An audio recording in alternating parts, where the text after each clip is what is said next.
চকচক করলেই শোনা হয় না, সাদা কাপড় পরলেই সাধু হওয়া যায় না। হ্যাঁ দর্শক শ্রোতা, দেখুন এই মেয়েটির কাণ্ড।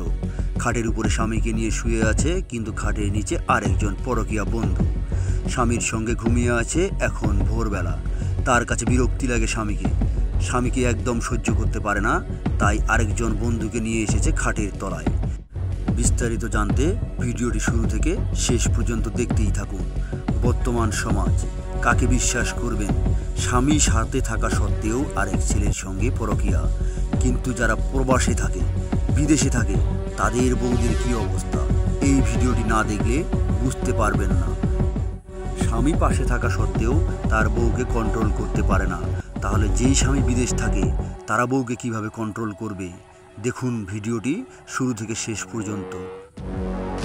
এখন সে উঠেছে, বিরক্তি ভাব, ফোনে SMS করতেছে, নিচে আছে পরকীয়া স্বামী, আবার শুয়ে পড়ল।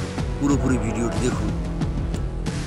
স্বামীকে উঠিয়ে দিল, বলতেছে অফিসের সময় হয়ে গেছে।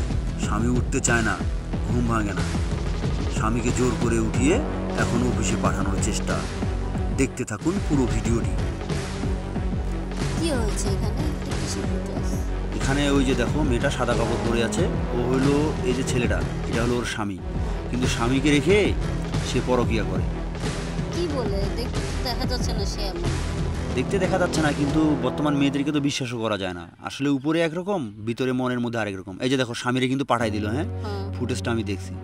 এখন দেখো কি কাজটা করে, দেখো। এই দেখো কি করে, দেখছো? এই দেখো খাটের তলায় গেছে, কিন্তু দেখছো এই যে দেখছো, দেখো এই যে যারটা ছেলে বাইরে।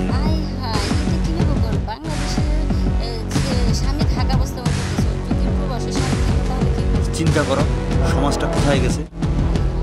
সারা রাত মনে হয় এই ছেলেটা খাটের নিচে আছে। এই দেখো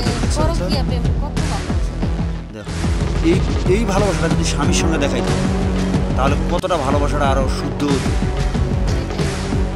দেখছো? তাহলে এই যে এই জিনিসগুলো ওরা যে করে, এগুলো কি ঠিক? দেখছো ছেলের সঙ্গে কিরকম কি করে দৌড়াদৌড়ি শুরু করে।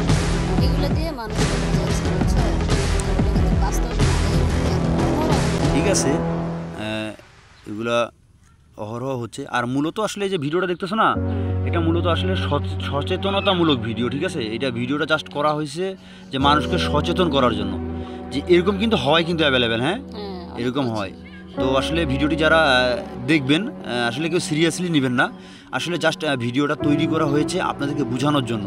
আপনারা আপনার বউদেরকে ভালোবেসে সবসময় আদর যত্ন করবেন, তাদের মনের কথাগুলো শুনবেন আর বোঝার চেষ্টা করবেন, তাহলে এই ঘটনাগুলো আর ঘটবে না। ঠিক আছে।